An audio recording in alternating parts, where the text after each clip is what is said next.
Bonjour, bienvenue à tous et à tous sur Cocotte TV. Aujourd'hui, une nouvelle vidéo de présentation qui porte sur un petit boîtier mini ITX, le modèle ISK600 Dantec. Un boîtier qui pèse 3 kg, ce qui reste plutôt léger avec un design relativement sobre. On est sur une base qui mesure environ 37 cm de long, sur 195 de haut et sur 26 de large, mais ça on le verra quand on va découvrir le boîtier dans quelques secondes. Au niveau du prix, on est de 52 à 70 euros. En ce moment, c'est les soldes, donc plutôt 52 euros dans certaines boutiques, plutôt 70 dans d'autres.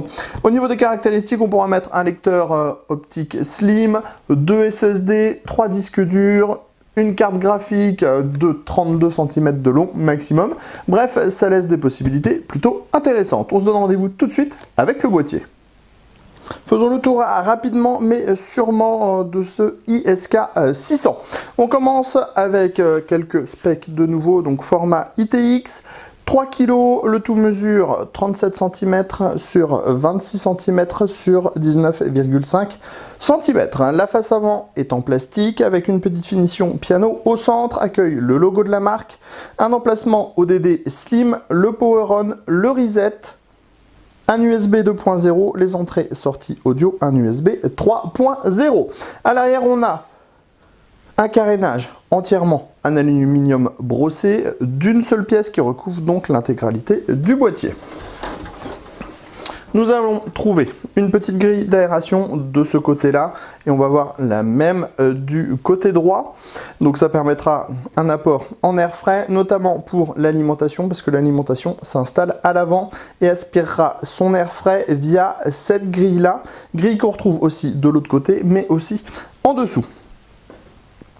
On a vu les côtés, puisque les deux côtés sont similaires, on passe tout de suite à l'arrière. On est sur un format ITX, c'est beaucoup plus rapide à présenter qu'un boîtier ATX. À l'arrière, on a les 3 vis à main qui permettent de maintenir le capot supérieur tout en aluminium en place. On a ensuite un ventilateur 120 mm en tech to cool avec son interrupteur qui est en interne, qui fonctionnera selon 2 modes et qui est monté sur une grille de type alvéolé. Ici on a les 2 slots d'extension et ici on a le raccord pour la prise, donc on a une prise qui va couvrir jusqu'à l'alimentation, c'est le déport, c'est assez simple. Sous le boîtier, rien d'exceptionnel, on retrouve encore les grilles d'aération, ça c'est pour l'alimentation, et on a 4 pieds en caoutchouc. Pour ouvrir le boîtier, 3 vis à main.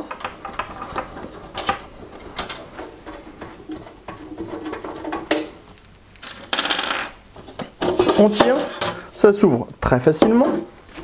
On a tout d'abord ici, on voit un large espace. On a 32 cm maximum pour mettre une carte graphique, ce qui laisse une compatibilité avec toutes les cartes graphiques du marché. Soyons clairs, le tout avec 2 slots d'extension et une petite marge de 0,5 mm, 0,6 mm. On pourra mettre un modèle presque 2 slots et demi dans l'ISK600. Sur le dessus, on a des platines. On vous les montre.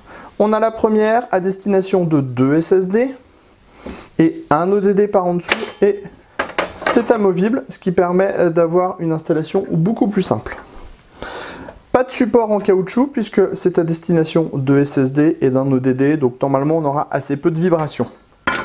Ensuite on a une deuxième platine, donc recouverte de mousse sur le dessus, comme pour la petite platine pour la SSD. On a une deuxième platine qui permettra l'installation de 2 disques durs, avec cette fois des cylindres blocs puisqu'on est sur quelque chose qui gratte, hein, un disque dur ça gratte. Ensuite on a dans le fond l'emplacement ITX, ici l'emplacement de l'alimentation, donc qui va reposer intégralement sur de la mousse sauf sur ce support là, mais on a de la mousse en bas.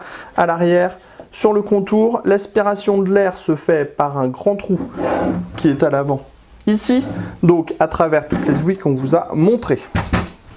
On a encore ici un emplacement de 3,5 pouces donc pour un disque dur.